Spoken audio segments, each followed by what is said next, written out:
आप software engineer हो क्या? आप लोगों ने देश में कितनी तरक्की लाई है। सब कुछ कितना एडवांस हो गया है।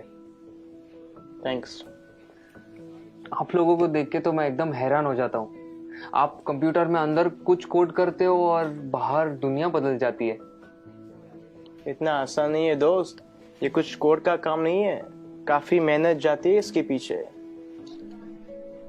कॉम्प्लिकेटेड है, काफी कॉम्प्लिकेटेड। वाकई, इसीलिए तो आपको इतनी तनख्वाह मिलती होगी ना।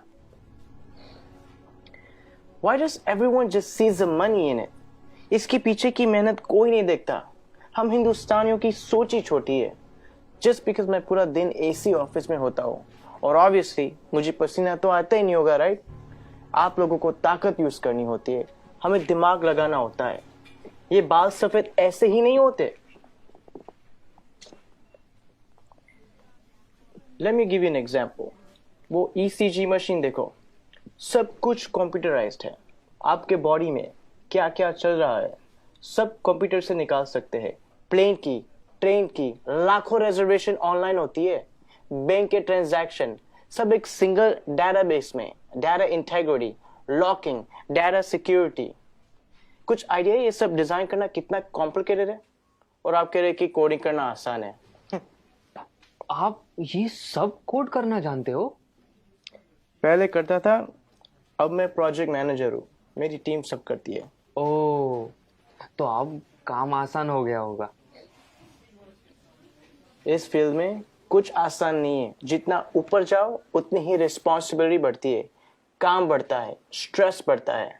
कोडिंग और डिजाइनिंग ये फिर भी आसान है, लेकिन अब मुझे पूरी टीम संभालनी पड़ती है। 10 लोगों को हर रोज जवाब देना होता है, क्वालिटी मेंटेन करनी होती है। 2 घंटे ईमेल ना चेक करूं तो लोग पैनिक करने लगते हैं। एक साइड से रिजल्ट का प्रेशर होता है और दूसरी साइड को कस्टमर को रिप्लाई करना होता है। रिक्वायरमेंट्स बदलती रहती है और यूजर्स को कुछ और चाहिए होता है, और आपका बॉस कभी सेटिस्फाइड नहीं रहता है। दोस्त, शायद तुम्हें पता नहीं है टेंशन और प्रेशर साथ में हैंडल करना कैसे होता है। मुझे पता है सर, टेंशन और प्रेशर दोनों साथ में हैंडल किया है। 6 साल पहले की बात है। हम लगभग 30 लोग रात के 3 बजे पॉइंट 4875 को कैप्चर करने के लिए बढ़ रहे थे। दुश्मन ऊपर से फायरिंग कर रहा था। अगली गोली किसके नाम पे लिखी थी पता नहीं था। उजाले से पहले हमें वहां पहुंचना था। वक्त काफी कम था हमारे पास। होश तो तब आया जब अगले दिन हम चोटी पर तिरंगा लहरा रहे थे, और तब हम बचे 30 नहीं, 4 लोग थे। आप, Subedar Sushant from 13 Jammu and Kashmir Rifles on duty at peak 4875 in Kargil.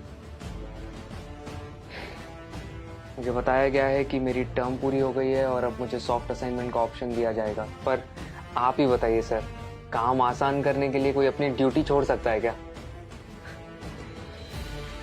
उस दिन हमारा एक जवान दोस्त बर्फ में जख्मी पड़ा था। उस पर दुश्मन की गोलियां चल रही थी। हम सब बंकर के पीछे छुपे हुए थे। उसे बचाना मेरा कर्तव्य था और मैं उसे बचाने जाने वाला था, मगर मेरे कप्तान ने मना किया और कहा कि तुम नहीं जाओगे। मैंने इस यूनिफॉर्म में सबसे पहली कसम ये ली थी कि देश की सुरक्षा के बाद मेरे आदमियों की सुरक्षा सर्वोपरि है। ये कह के वो खुद चले गए। उस जख्मी जवान को बचाते बचाते हमारे कप्तान शहीद हो गए। उस दिन से जब भी मैं बॉर्डर पर होता हूं, उन गोलियों की आवाज और कप्तान का आखिरी चेहरा मेरे सामने आता है। वो गोलियां शायद मेरे लिए थी।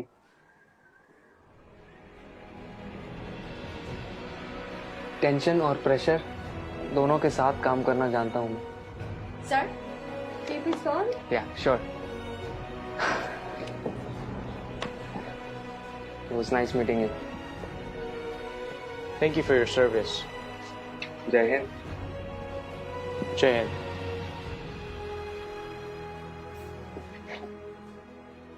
कभी खुद की जिंदगी से शिकवा होने लगे अगर, तो एक फौजी की जिंदगी के बारे में सोचना। खुद की हर मुश्किल आसान लगेगी। जो खुद की सांसें दांव पर लगाकर पूरे देश की सांसें चलाते हैं। हर वक्त जान हथेली पर होती है फिर भी हमेशा मुस्कुराते रहते हैं, जिन्होंने डर को भी डराया है और देश के लिए जीना क्या होता है ये इन सरहद के पहरेदारों ने हमें सिखाया है। तो अगली बार जब कोई चुनौती तुमसे तुम्हारा सुख